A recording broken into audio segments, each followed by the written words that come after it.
사주이키.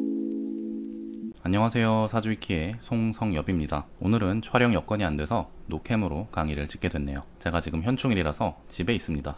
이번 시간에는 관살이 왜 분리됐는가를 명리학의 이론의 발전사를 통해서 짧게 알아볼 거고요. 사주가 24시간 발동되는가, 그렇지 않다면 어느 조건에서 발동되는가를 알아볼 거고요. 그에 따라서 십신을 해석할 때 4인칭 개념이 왜 필요한지를 알아보겠습니다. 중세나 현대에서는 십신에서 음양을 구분하지 않은 오신을 비식재관인이라고 하죠. 참고로 원래는 관인비식재라고 읽는 게 맞아요. 근데 기원전쯤에는 형손재관부라고 했었어요.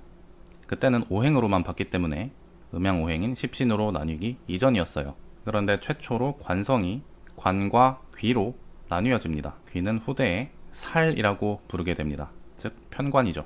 이게 왜 나뉘게 됐냐면요, 가해자와 피해자의 입장 차이를 아셔야 되는데요, 흔히들 때린 놈은 기억을 못하고 맞은 놈은 평생 기억한다고 하죠. 그게 운세에서도 마찬가지예요. 명리학 초창기에는 정관 편관의 운세 구분이 없었어요. 그런데 임상이 쌓이고 쌓이다 보니까 정관운은 그럭저럭 버틸만 한데 편관운은 유독 지독하게 버티기 힘들었어요. 왜냐하면 정관은 비견인 나를 극하지 않았고 편관은 비견인 나를 극했기 때문이에요. 그래서 가장 먼저 구분이 된 겁니다. 근데 잘 생각을 해보세요. 편관은 비견과 음양이 같은 관성이었어요. 그리고 피극이죠. 근데 피극이 있으면은 그거의 반대인 가극도 있을 거잖아요. 그래서 옛날에는 그냥 비겁이 재성을 극하는 줄 알았는데, 잘 생각을 해보니까 내가 음양이 같은 관한테 극을 받을 때가 더 아프면은 내가 음양이 같은 재를 극할 때는 상대방도 더 아프지 않을까 싶었던 거죠. 그래서 임상을 더 해봤더니 편재운에는 실제로 내가 공격적이었어요. 주변 사람들한테 물어봤더니 편재운에는 내가 피해자를 양산하고 있었던 거죠. 이런 것도 때린 놈은 잘 모르기 때문에 나만 몰랐던 거예요. 그럼 나머지는 어떻게 되는 거예요? 관극비를 음양으로 구분했고 비극재를 음양으로 구분했으면 나머지도 다 똑같이 음양으로 구분해야겠죠? 재극인도 음양으로 구분하고 인극식도 음양으로 구분하고 식극관도 음양으로 구분하는 게 맞잖아요. 그리고 이 별 모양의 극을 전부 음양으로 구분하고 나니까 생도 음양이 같아야 잘 되는 거 아닌가? 까지 생각이 미쳤고, 실제로 임상을 해보니 식신운에는 내가 엄청 찾겠고 상관운에는 꼭 그렇지만도 않다는 걸 알게 됩니다. 즉 비견은 식신만 생하고 겁재는 상관만 생하는구나 라는 걸 알게 되었고, 나머지 비생식, 식생재, 재생관, 관생인, 인생비도 음양으로 구분을 해서 탄생한 게 서자평의 십신생극론입니다. 기존의 오신에서 음양을 구분해서 십신이 된 거죠. 그럼 이제 여기서 두 가지 의문이 드는데요. 1번, 정관은 왜 나를 극하지 않는가는 지난 시간에 두 칸 전진, 네 칸 전진으로 강의했고요. 2번, 그럼 정관이 극하는 겁재는 누구인가? 라는 의문이 남죠. 여기서 도입되는 개념이 바로 1인칭, 2인칭, 3인칭, 4인칭입니다. 4인칭이라는 말은 저희 학당에서만 쓰는 말이라서 아마 처음 들어보셨을 거예요. 그런데 중세시대 사람들은 실제로 4인칭의 기세를 의식하면서 살았고 굉장히 유용한 개념이니까 사주풀이를 할 때 한번 채용을 해보시면 좋겠습니다. 참고로 기초반에서 하는 수업이에요. 자, 1인칭은 누굽니까? 나죠. 2인칭은 누굽니까? 너죠. 3인칭은 누굽니까? 그녀죠. 여기까지는 학교에서 다 배우셨을 거예요. 국어 수업이 됐든 영어 수업이 됐든. 그리고 마지막으로 4인칭이 누구냐면요, 바로 3인칭과 대화하고 있는 사람이 4인칭입니다. 정확하게는 3인칭과 기세를 주고받는 사람이 4인칭이죠. 자, 4인칭 찾는 연습 한번 해볼게요. 내가 얘면은 얘가 1인칭이고 얘가 2인칭이죠. 반대로 내가 얘면은 얘가 2인칭이죠. 그리고 같은 테이블에 앉아있는 사람들끼리는 우리라고 부르고요. 다른 테이블에 앉아있는 사람들한테는 그들이라고 불러요. 그리고 실제로도 기세가 단절되어 있습니다. 여러분들 경험에 비춰서 생각을 해보세요. 무슨 말인지 이해가 바로 되실 겁니다. 강 건너 불구경이죠. 우리가 살다 보면 카페에 가서 다른 테이블의 이야기에 귀를 기울일 때가 있는데요, 우리는 그들을 관찰할 때 반드시 한 번에 한 명에게만 감정이입을 할 수 있습니다. 동시에 두 명한테 감정이입하는 거는 불가능해요. 물론 왔다 갔다 감정이입할 수는 있겠지만요. 자, 내가 이 사람인데 얘한테 감정이입을 했어요. 그러면은 얘가 3인칭이고 얘가 4인칭이 되죠. 또 내가 얘인데 얘한테 감정이입을 했어요. 그럼 얘가 3인칭이고 얘는 4인칭이죠. 지금은 얘네가 웃고 있는데 예를 들어서 이 남자친구가 여자친구를 엄청 혼내고 있다고 해볼게요. 이때 이 남자한테 감정이입을 한 사람은 저렇게까지 혼내다니 무슨 일일까? 라고 생각을 하게 되고, 반대로 얘한테 감정이입을 한 사람은 얘가 3인칭이 되니까 저렇게까지 혼나다니 무슨 일일까? 하고 생각하게 되죠. 즉 누구를 3인칭으로 삼았느냐에 따라서 혼내다 라는 동사와 혼나다 라는 피동사로 생각이 갈리게 됩니다. 이게 바로 사주에 따라서 사람의 성격이 달라지는 원인이에요. 제가 지난 시간에 사주에 겁재가 없어도 있는 것처럼 해석해야 할 때가 있다고 했는데요. 그리고 오늘 인칭 개념을 도입했죠. 근데 여러분의 삶에서 1인칭, 2인칭, 3인칭, 4인칭이 언제 있습니까? 명리학이라는 건 여러분들의 실제 삶에서 벌어지는 기세를 보는 거기 때문에 그 사람들이 내 삶에 언제 있느냐가 되게 중요해요. 그리고 많은 분들이 착각하시는 게 있는데, 그게 바로 사주팔자가 24시간 내내 항상 발동된다라고 생각한다는 점입니다. 제가 이번 강의랑 나중에 궁이론 강의를 할 건데, 그 두 강의를 보시면은 사주의 어느 부분이 언제 발동되는지 명확하게 구분하실 수 있게 되실 겁니다. 근데 여기서 의문이 하나 들죠. 역학에 4인칭이 꼭 있어야 되는가? 꼭 필요한가? 물론 당연히 필요하죠.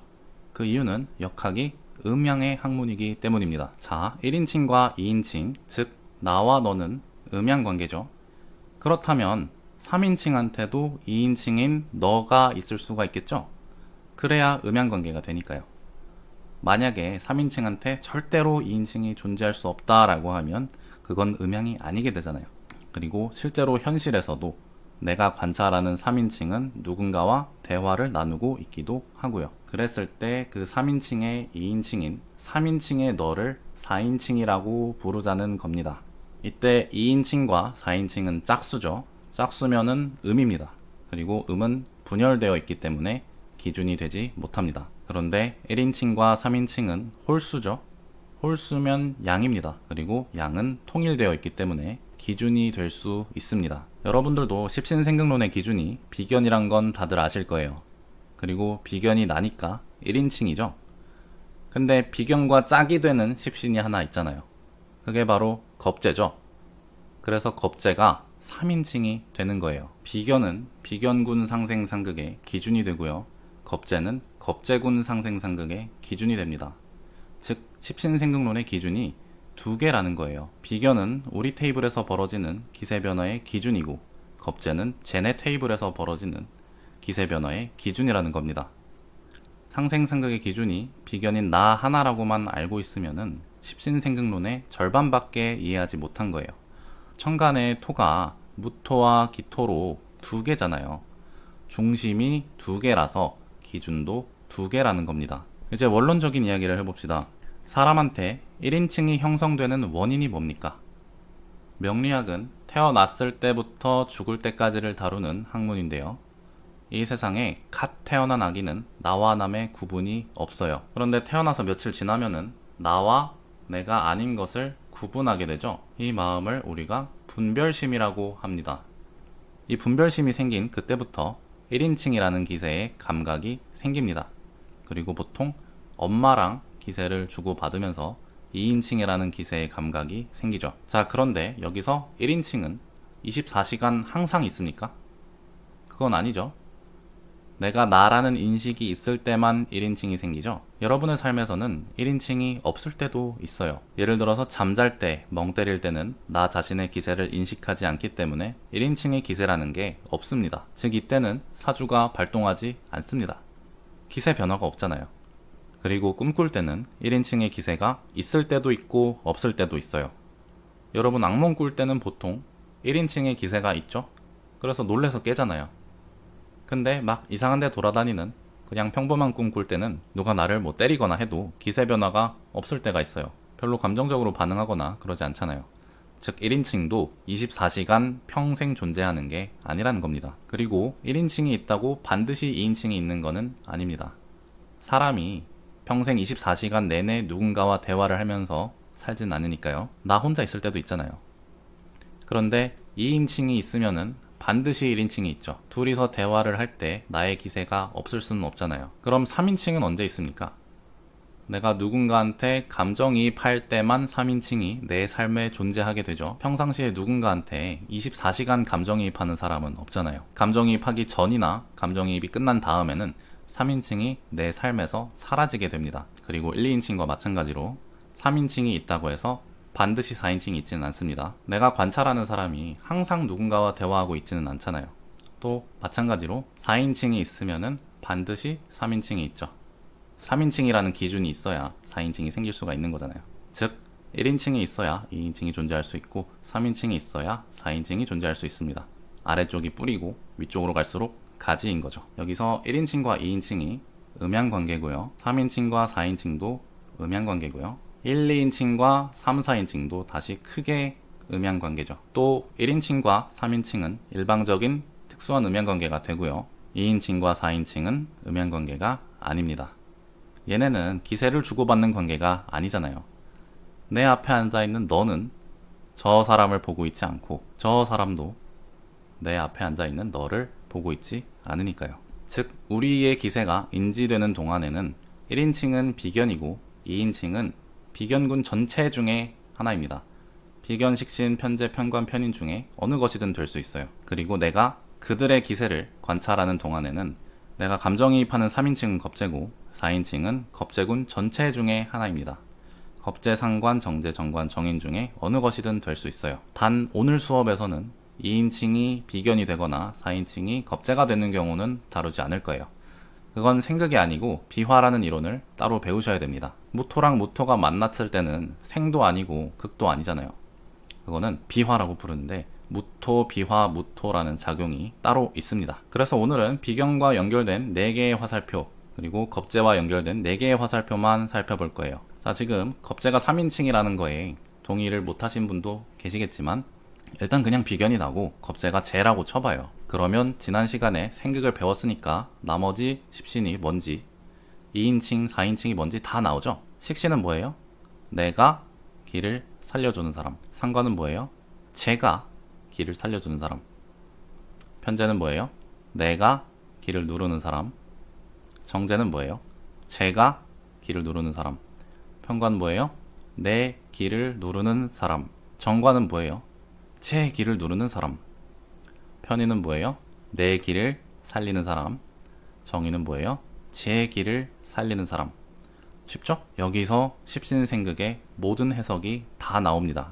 해석에 앞서서 하나만 짚고 넘어가자면 사주팔자가 뭐 하는 거냐면요. 내가 인식하는 기세에 대한 색안경으로서 작용하는 것입니다. 그러니까 똑같은 장면을 봐도 사주와 운세에 따라서 보이는 기세가 다르게 느껴진다는 거예요. 즉 명리학은 내가 인식하는 기세가 언제 어떻게 변하는지를 파악하는 학문입니다. 자, 제일 쉬운 편관극 비견부터 볼게요. 사주에 편관이 있거나 편관운이 되면 1, 2인칭, 즉 나와 너가 기세를 주고받을 때 상대방이 나의 기를 누르려고 한다고 나 혼자 착각하게 되는 겁니다. 상대방은 전혀 그럴 의도가 없는데도 나 혼자 그러고 있는 거라고요. 그럼 정관극 겁재는 뭐예요? 3, 4인칭, 즉 그들이 기세를 주고받는 걸 관찰할 때 4인칭이 내가 감정이입하는 사람인 3인칭의 기를 누른다고 나 혼자 착각하게 되는 겁니다. 실제로 저쪽 테이블에서는 평화로울 수도 있는데도요. 물론 사람이 눈치가 아예 없진 않으니까 기를 누르려는 듯한 낌새를 조금이라도 포착을 하겠죠. 근데 그런 것만 계속 포착을 하다 보면은 그게 대부분은 착각으로 이어진다는 겁니다. 그럼 기세를 이런 식으로 인식하게 되면은 현실에서 관계가 어떻게 변해요? 어떤 작용이 일어나요? 기를 누른다는 것은 주도권을 잡는다는 것이고 기가 눌린다는 것은 주도권을 잃는다는 거예요. 더 쉽게 말하면 기가 눌린 사람은 자유를 제한당합니다. 만약 사주에 편관이 있으면 2인칭인 너가 뭔가를 하고 싶어 한다고 느낀다고요. 그럼 나는 당연히 양보를 해주겠죠. 근데 만약에 상대방도 주도권을 줄 생각이 없었다고 해봐요. 그럼 데이트를 이어가던 어느 날 상대방이 이렇게 말합니다. 야, 너는 왜 아무것도 하자고 안 해? 나랑 하고 싶은 게 없어? 이렇게 묻겠죠. 근데 사주에 편관이 있는 사람은 항상 상대방이 곧 리드해 줄 것처럼 느끼기 때문에 아니 오빠가 뭐 하려는 거 아니었어? 난 오빠 말에 따라줄 생각이었는데 오빠 하고 싶은 대로 해. 이렇게 되는 겁니다. 그럼 상대방도 점점 나의 수동적인 기세에 익숙해져서 나를 막대하게 되죠. 나중 되면 이제 물어보지도 않습니다. 너는 원래 의견 없는 애잖아. 내가 하는 대로 따라갈 거 아니었어? 그러면 이제 평관다자는 상처를 받겠죠. 나도 하고 싶은 게 있는데 남친이 뭔가를 하고 싶은 의지가 더 강해 보여서 말을 못했던 것 뿐이잖아요. 이게 바로 편관극 비견의 작용입니다. 흔히들 운세가 바뀌면 환경이 바뀐다고 가르치는 곳이 많은데 실제로 환경이 바뀌는 게 아니고 내가 인식하는 기세가 변해서 나의 행동이 변하고 주변 사람들이 그런 나한테 적응을 하는 겁니다. 내가 바뀌니까 세상이 바뀌는 거죠. 이 세상에 살아가는 모든 사람은 모두 주인공이잖아요. 모두 주인공이라는 거는 우열이 없다는 거죠. 내 운세 하나 바뀌었다고 온 우주가 나 하나 때문에 환경을 막 바꿔줄 이유가 없잖아요. 우주는 모든 사람한테 평등합니다. 그래서 아무것도 안 해주죠. 이제 반대로 편관했으니까 정관을 봅시다. 내가 감정이입하는 사람은 대체로 늘 주도권을 못 쥐고 있는 걸로 보입니다. 근데 주도권을 못 쥐는 상태가 주로 어떤 상태죠? 혼나는 상태죠.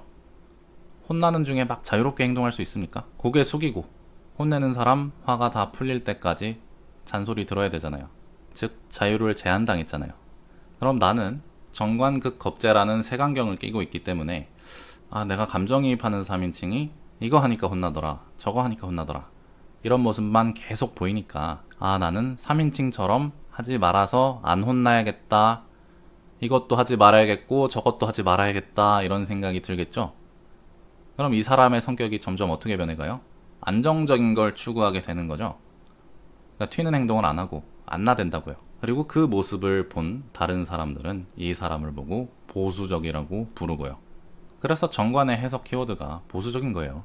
정관이 비견을 극하는 게 아니라는 거죠. 근데 정제정관이 웃긴 게 뭐냐면은 3인칭이랑 4인칭이랑 반반 싸움을 하고 있잖아요. 그러면은 비등비등하게 싸우는데도 편파적으로 인지하게 됩니다. 즉 정관에 있는 사람은 내가 감정이입하는 사람이 늘 지고 있다고 느껴요.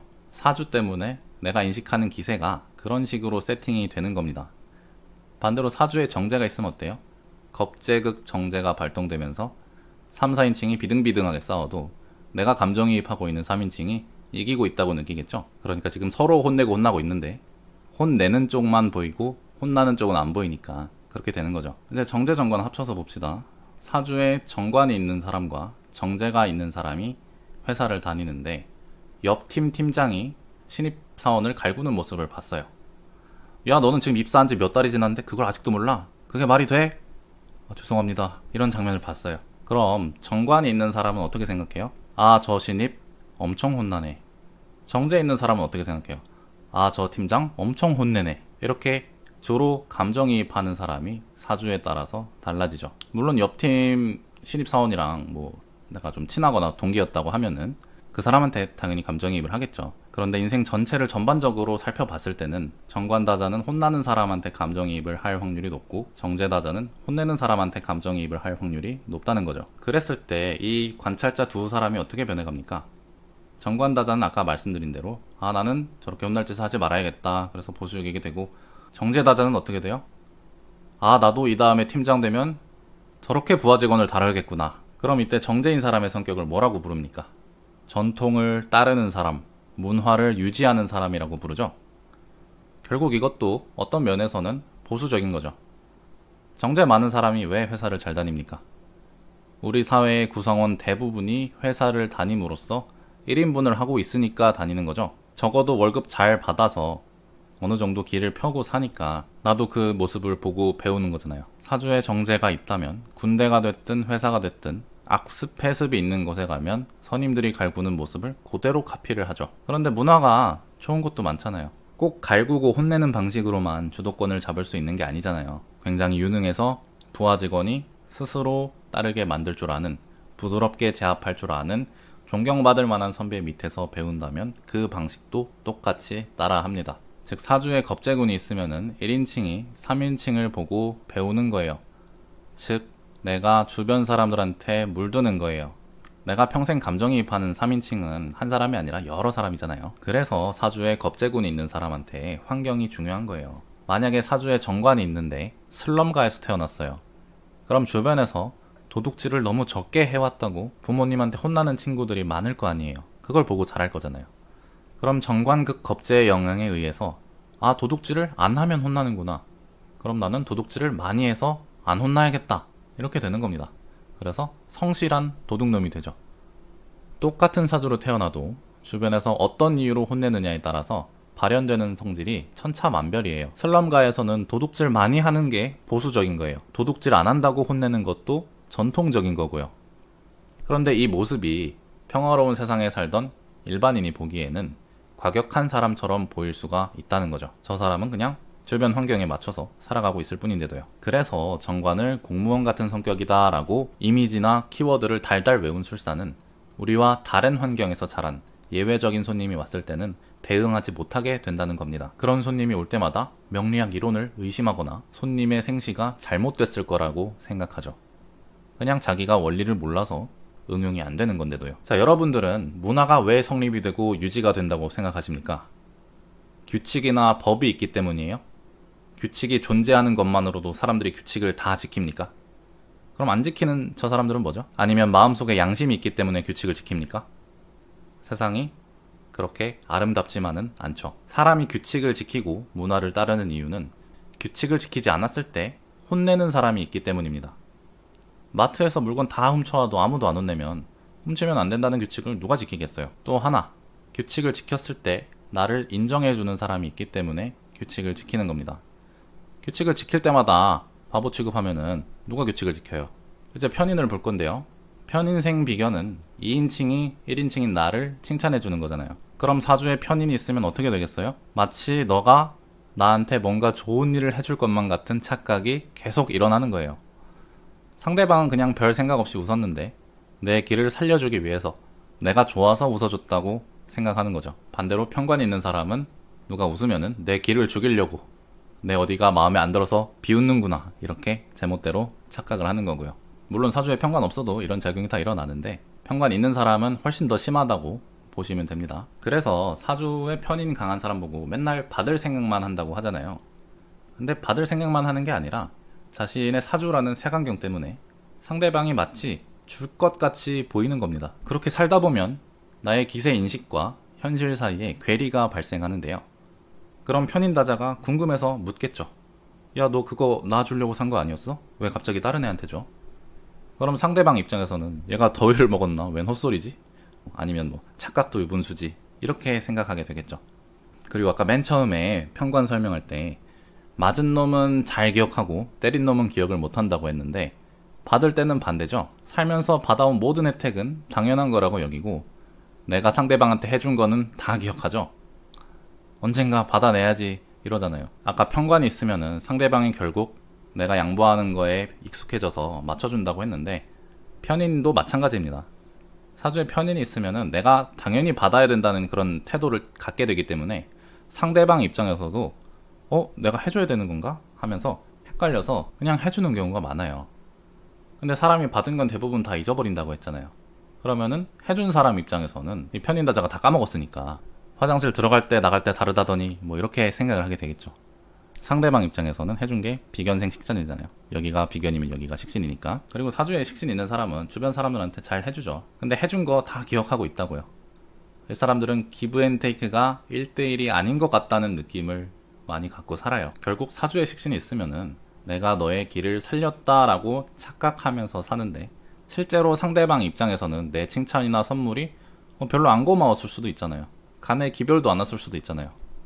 근데 그냥 식신다자 혼자서 너네는 내 덕분에 살지 이렇게 생각을 한다고요. 그래서 나중에 싸울 때가 되면은 내가 이것도 해줬고 저것도 해줬고 그것도 해줬는데 너는 나한테 해준 게 뭐야? 하고 원망을 하는데 사실 상대방 입장에서는 내가 뭐 받았던가? 별로 받았던 게 없었기 때문에 얘가 무슨 헛소리를 하나 싶죠. 그래서 식신이 있는 사람은 주고 잊어버릴 줄 알아야겠고 편인이 있는 사람은 받았으면 감사할 줄 알아야겠죠. 그럼 인생이 행복해지는 겁니다. 편인이 있는 사람 중에 감사할 줄 아는 사람은 엄청 행복해요. 내가 대화하는 사람들이 항상 나를 위해준다고 생각을 하잖아요. 실제로 그렇지 않았어도 이 사람은 그렇게 느꼈기 때문에 보답을 합니다. 그럼 상대방 입장에서는 이게 뭐예요? 난 아무것도 안 해줬는데 얘가 갑자기 나한테 길을 살려주네. 그럼 생을 받은 거잖아요. 그러면은 대부분은 갚겠죠. 받았으니까, 빚이니까. 그럼 이렇게 서로 상생하는 생기운의 선순환이 이루어집니다. 이게 기세의 창조 경제죠. 물론 사주의 편인과 식신이 1대1로 있어야 이런 현상이 잘 일어나겠지만요. 근데 반대로 식신 같은 경우에는 나쁜 사람한테 엄청 이용당하기도 합니다. 편인이 있는 나쁜 사람은 받고 잊어버리고, 식신이 있는 착한 사람은 주고 잊어버리고, 받기만 하는 사람과 주기만 하는 사람의 이 관계가 한 몇 년 지속되고 나면은 착한 식신이 지쳐 떨어져 나가거나 아니면은 개털되고 끝나죠. 뭐 여성분들 사이에서는 에너지 뱀파이어라는 말이 유행하는 것 같은데 뭐 출처가 어딘지는 잘 모르겠고요. 아무튼 편인다자를 그렇게 부르곤 하더라고요. 자, 사주에 식신이 있으면은 보통 표현이 좋다고 하는데 표현이 왜 좋아졌겠어요? 상대방의 기를 살리는 수단이 굉장히 여러 가지가 있는데 그 중에서 가장 즉발적이고 즉효성이 있고 돈이 안 드는 수단이 뭐예요? 립서비스죠. 그래서 위로와 칭찬을 잘 하는 겁니다. 살면서 계속 숙달이 되었으니까요. 아니면 풀 죽은 친구를 봤을 때 내가 맛있는 거를 사주면은 그 친구의 기가 살아나죠. 그러니까 남들이 보기에 아, 쟤는 먹을 걸 좋아하나 보다 라는 생각이 들겠죠. 그래서 먹을 걸 좋아한다는 키워드가 나오는 거고, 아니면은 같이 노래방에 가서 놀아주면은 기가 살아나니까 풍류를 즐길 줄 안다 같은 옛날 일조론 책에 보면은 그런 해석들이 좀 많아요. 그런 키워드도 나오는 거고. 근데 이거는 한국의 노래방 문화가 발달했기 때문이고 외국인 사주 볼 때는 잘 안 먹히는 키워드죠. 외국인들 노래 잘 못합니다. 물론 식신다자가 마르지 않는 샘물처럼 돈이 많은 사람이라면 매번 괜찮은 선물을 줘서 기를 살려주겠죠. 그런데 사주는 언제부터 작동한다고 했죠? 태어나고 얼마 안 있어서 옹알이 할 때쯤이면은 이미 다 작동한다고 했죠. 그럼 아무리 금수저로 태어났어도 1살짜리 애기한테는 아무 능력이 없단 말이죠. 애기는 무능하잖아요. 결국 내 인생의 주요 2인칭인 엄마나 아빠나 형제 자매의 기를 살리는 수단은 립서비스가 될 수밖에 없습니다. 엄마 요리 맛있다 하고 아빠 일하는 거 멋있다 하고 그러다 보니까 표현이 발달하는 거죠. 사주팔자라는 거는 내 기세의 색안경이기도 하지만 실제 나의 삶에서 벌어지는 기세들이 나의 사주팔자와 정확히 일치할 때가 가장 편안하고 익숙하다고 느껴져요. 이걸 기분이 좋다고 합니다. 세상의 기운이 내 사주팔자대로 잘 분배가 되어 있는 상태라는 거죠.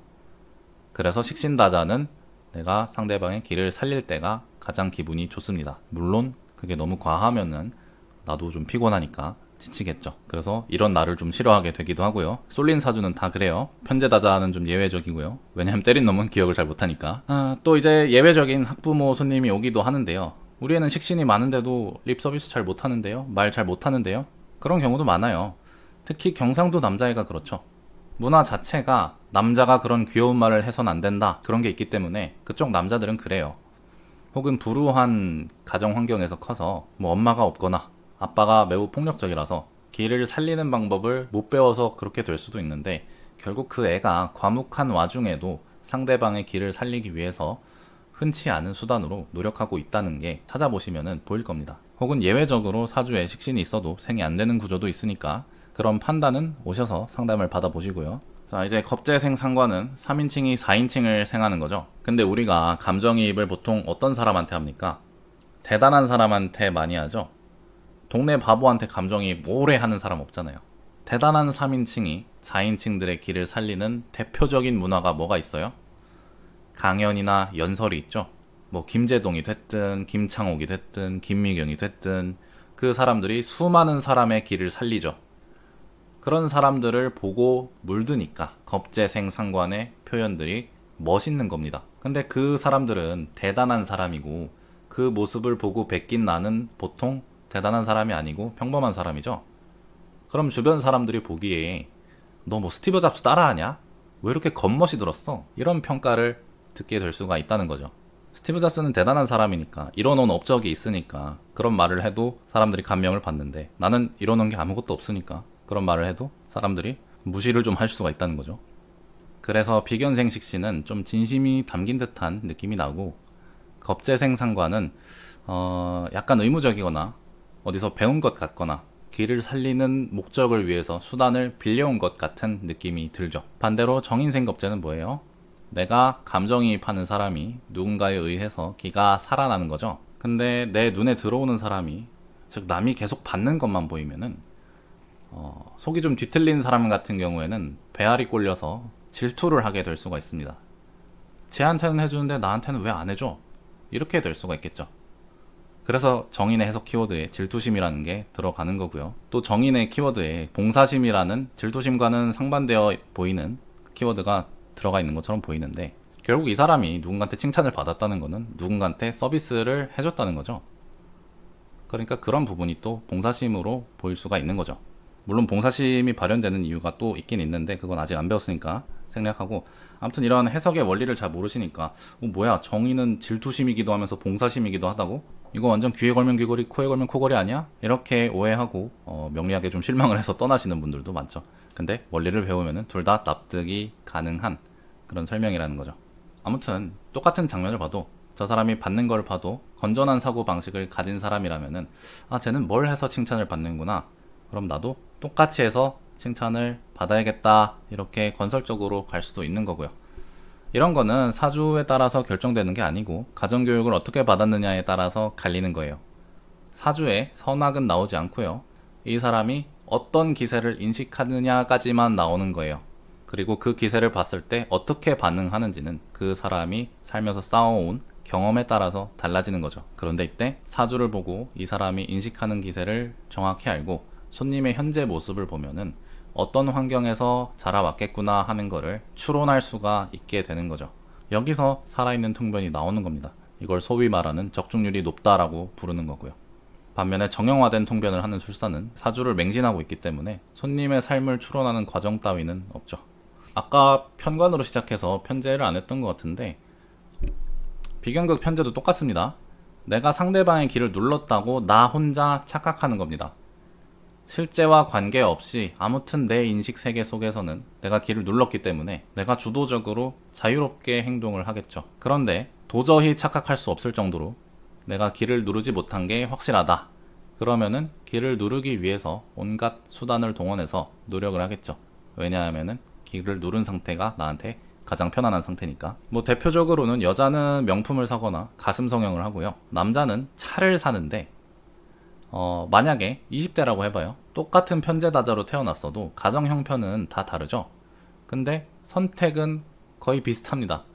둘 다 포르쉐를 사요. 근데 흙수저 집에서 태어났으면은 대출을 껴서 포르쉐를 샀겠죠.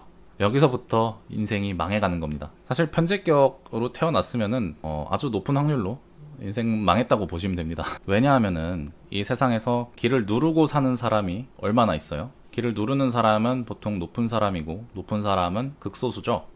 근데 편제격인 사람은 전체 인구의 10%나 된단 말이죠. 그럼 그 전체 인구 10%의 극소수를 제외한 나머지는 높은 사람이 돼서 다른 사람의 길을 누르면서 살 수 없기 때문에 아주 불만족스러운 인생을 살게 될 확률이 높습니다. 그래서 자신이 만족할 수 있을 정도의 사업에 성공하지 못하면은 보통 마누라나 자식들의 길을 죽이고 사는 경우가 있습니다. 그래서 이제 편제격인 분들은 돈이 아닌 다른 재주가 있으면은 그나마 좀 괜찮아요.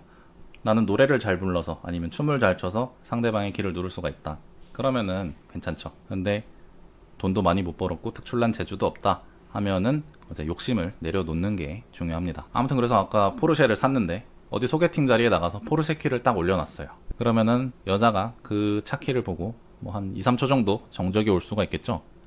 그러면 편제다자는 그 여자의 모습을 보고 내가 저 여자의 길을 눌렀다 라고 생각을 해요. 물론 실제로 눌릴 수도 있겠지만 그 정적이 일어난 동안에 상대 여자 머릿속에서는 와 미친 카푸어 새끼인가? 이럴 수도 있잖아요. 계속 말하지만 사주에 어떤 성분이 있다는 건, 편제가 있다는 건 상대방이 보내는 어떤 신호든 내가 길을 눌렀다는 신호로 캐치하게끔 만드는 색안경입니다. 제가 지금 포르쉐 차 키를 예시로 들었는데요. 왜 하필 포르쉐였을까요? 물론 요새 도로에 포르쉐가 하도 흔해서 그런 것도 있는데, 여러분들은 평소에 어떤 사람한테 기가 죽으세요? 아마 이 영상 시청자의 95%는 돈 많은 사람한테 기가 죽어봤을 겁니다. 그렇기 때문에 내가 상대방의 기를 누르는 수단도 돈 자랑일 수밖에 없어요. 특출난 재주가 없다면요. 근데 잘 생각해보세요.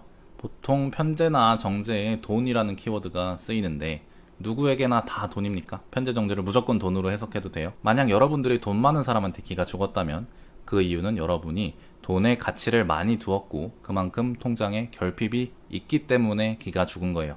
즉 돈 컴플렉스가 원인이라는 겁니다. 돈의 가치를 두지 않는 사람은 돈이 많은 사람을 봐도 기가 죽지 않아요. 또 만약에 여러분이 잘생기고 예쁜 사람을 봤을 때 기가 죽는다면 외모 컴플렉스가 있다는 반증입니다. 외모에 가치를 두지 않는 사람은 잘생기고 예쁜 사람을 만나도 기가 안 죽습니다. 제가 지금 여러분들을 공격하는 게 아니에요. 사주를 볼 때 필요한 거라서 말씀드리는 거예요. 이 말이 무슨 말이에요? 쟤를 돈으로 해석하면 된다 안 된다? 안 된다. 왜? 사주가 똑같아도 가치관에 따라 기세가 변하는 조건이 달라지기 때문에. 자 보세요. 돈에 결핍이 있는 사람한테는 편관도 돈이고 편재도 돈이죠. 외모에 결핍이 있는 사람한테는 편관도 외모고 편재도 외모죠. 왜냐하면 둘 다 똑같은 극기운이니까 그렇죠. 보통 내가 처맞을 때만 살기라고 하고 내가 때릴 때는 살기라고 안 하는데 그거 자체가 이기적인 관점이죠. 편관이 살인 게 아니고 극기운 전체가 다 살인 겁니다. 이거 색깔이 왜 이러지? 색깔을 제가 반대로 칠해놨네요. 자 색깔 수정했고요. 아까 투명도 높이다가 반대로 칠했나 봅니다. 물론 대한민국 국민들 대부분은 황금만능주의와 외모지상주의에 빠져있기 때문에 웬만하면 돈으로 해석하면 맞아요. 근데 어느 정도 부를 좀 축적해서 이제 은퇴하고 싶은 사람이 손님으로 찾아오면은 그 사람이 젊었을 때는 돈에 결핍이 있어서 열심히 벌었겠지만 지금은 결핍이 없어져서 온 거잖아요. 근데 사주에 편재 있다고 아 돈 좋아하시네 이렇게 말하면은 그 손님이 젊었을 때는 돈이 다인 줄 알았는데 이제는 아니더라고요 하면은 키워드 암기식 엉터리술사가 원국에 있는 건 평생 가는 겁니다. 당신은 돈에 대한 욕심이 끊임이 없습니다. 이래버린다니까요. 그럼 듣는 손님 입장에서 황당하죠. 아, 이 역술가분이 많이 가난하시구나. 만족할 만큼 돈을 벌어보신 적이 없으시구나. 그냥 적선하는 셈 쳐야겠다 이러고 가는 거예요. 본인이 아니라는데 왜 손님을 정형화된 틀에 끼워 맞춥니까? 그러니까 단골이 안 생기죠. 늘 말하지만 글자를 보는 게 아니라 사람을 보셔야 됩니다. 사주가 같아도 개개인이 가진 가치관에 따라서 사주가 다르게 발현되니까요. 아 그리고 아까 편인다자가 식신다자 다 빨아먹는 경우가 있으니까 조심해야 된다고 했는데 편관다자도 편재다자한테 심각한 폭력을 당하는 경우가 있습니다. 그래서 조심하셔야 되는데 이거 하나는 좀 알고 가셨으면 좋겠어요. 그 편관다자분들한테는 좀 죄송한 말씀이지만 일단 저도 편관다자예요. 인간관계라는 건 두 사람의 상호작용으로 발전해 나가는 것이기 때문에 사실 편재다자 입장에서는 편관다자가 구타유발자처럼 느껴질 수가 있습니다. 나의 횡포에 너가 저항하지 않았으니까 내가 여기까지 치다른 게 아니냐. 네가 나를 악마로 만들었다. 편재다자 입장에서는 그렇기 때문에 사주가 많이 치우친 편관다자와 편재다자는 서로 만나지 않는 게 서로에게 이롭습니다. 괜히 만나서 한 사람은 피해자가 되고 한 사람은 가해자가 될 필요가 없다는 거죠. 지난 시간에 문화 얘기를 한다고 했는데 시간이 너무 많이 지나버렸네요. 간단하게만 하자면은 결국 문화라는 거는 전부 겁재군의 상생상극에 의해서 이루어집니다. 한국은 어떤 문화예요? 남들이 받는 것만 보는 정인생 겁재라는 이익에 미친 나라고. 일본은 어떤 문화예요? 남들이 잃는 것만 보는 정관극 겁재라는 손해를 보지 않는 것에 미친 나라죠. 그래서 똑같은 사주로 태어나도 정관극 겁재가 필요한 사주면은 일본에서 태어나면 성공할 확률이 높고 한국에서 태어나면은 성공할 확률이 낮죠. 반대로 똑같은 사주로 태어났는데 정인생 겁재가 필요한 사주면은 한국에서 태어나야 성공할 확률이 높고 일본에서 태어나면은 성공할 확률이 낮죠. 왜냐하면은 문화에 의해서 자동적으로 용신이 되기 때문입니다. 사람이 문화에 영향을 받는 거지 내가 문화를 주도해 나가는 게 아니잖아요. 물론 예외적으로 앤드류 테이트 같은 사람은 문화를 주도해 나가는 사람이죠. 서양의 레드필이라는 마초 사상을 퍼뜨렸잖아요. 근데 여러분은 그냥 평범한 사람이죠. 일본 가보신 분들 되게 많죠. 안 가보셨으면 한번 가보세요. 가서 지하철 타면은 진짜 숨도 안 쉽니다. 사람이 그렇게 많은데도 고요해요. 그런 문화 속에서 살면 나도 당연히 튀는 행동을 안 하게 되죠. 마치 사주에 정관극 겁재가 있는 것처럼 살게 된다는 겁니다. 그 문화에 물드는 것이 용신이나 다름없죠. 사람과 문화는 둘이 아닙니다. 결국 한 사람의 사주를 풀기 위해서는 사회, 정치, 경제를 다 알아야 합니다. 이거는 제가 하는 말이 아니고 서양의 사회학자들이나 뭐 그런 사람들도 다 하는 말이에요. 왜냐하면은 어떤 한 사람을 이해하기 위해서는 주변 환경으로부터 어떤 영향을 받았는지를 고려해야 되잖아요. 이런 걸 알아야 어느 나라로 유학 갈지를 추천을 해줄 수가 있는 겁니다. 무슨 바다 건너면 수기운이 보충돼서 좋다 이런 건 다 미신이죠. 보충 되겠습니까? 자, 오늘 좀 두서없이 강의를 했는데 이제 정리를 해야겠네요. 자, 우리가 기세를 주고받을 때 비경군, 비견식신, 편제, 편관, 편인이 발동되고 그들이 기세를 주고받는 걸 관찰할 때 겁재군, 겁재상관, 정제, 정관, 정인이 발동됩니다. 사주의 모든 글자가 24시간 내내 발동되고 있는 게 아닙니다. 더 구체적으로 알고 싶으시면 궁의론 강의를 기다려 주시고요.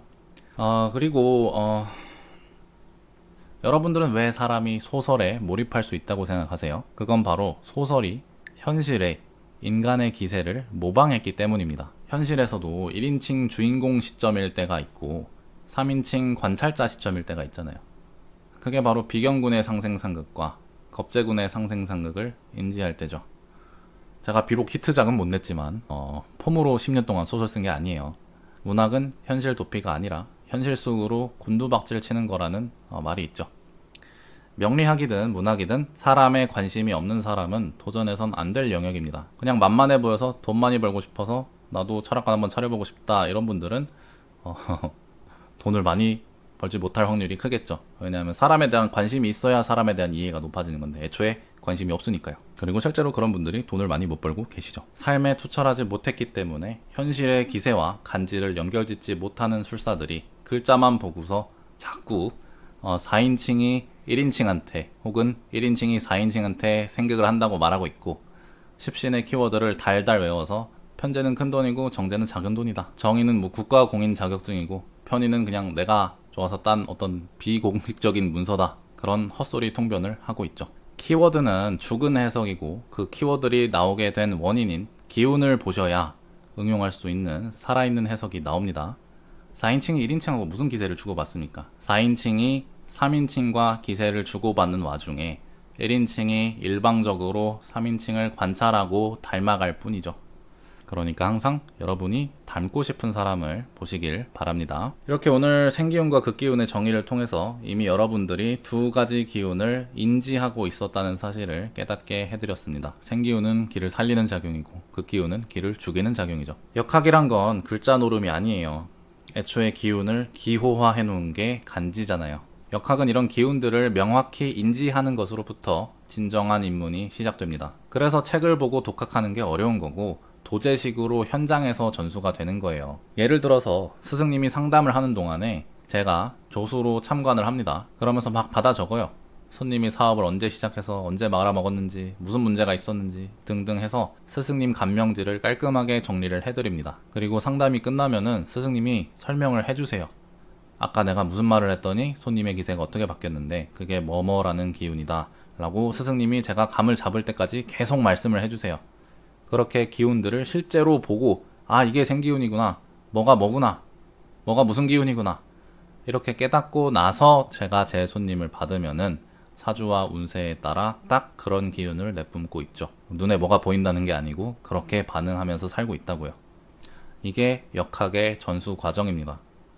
결국 명리학에서 주로 쓰이는 기운은 총 22가지인데요. 이 22가지의 기운을 모두 명확하게 구별할 줄 알게 되면 그때부터 사주를 자유자재로 풀 수 있는 고수의 영역에 진입하게 됩니다. 여러분들은 지금 그 중에 생극이라는 두 가지 기운을 구별하신 거예요. 저는 당연히 22가지 기운을 다 구별할 수 있고요. 인지는 여러분도 22가지를 다 인지하고 계시죠. 다만 뭐가 뭔지 구별하지 못하고 계실 뿐이죠. 그래서 앞으로 제가 여러분도 기세를 구별할 수 있도록 강의를 해드릴 거고요. 추가로 보조적으로 쓰이는 기운이 8가지가 있고 아마 몇 개 더 있을 걸로 추정이 돼요. 거기서부터는 초고수의 영역이겠죠. 역사상 단 한 번도 이론으로 다뤄진 적이 없으니까요. 다음 강의부터는 생극을 좀 더 다듬을 것 같습니다. 오늘 생극 화살표 20개 중에서 8개밖에 안 했으니까요. 그럼 오늘도 시청해주셔서 감사합니다.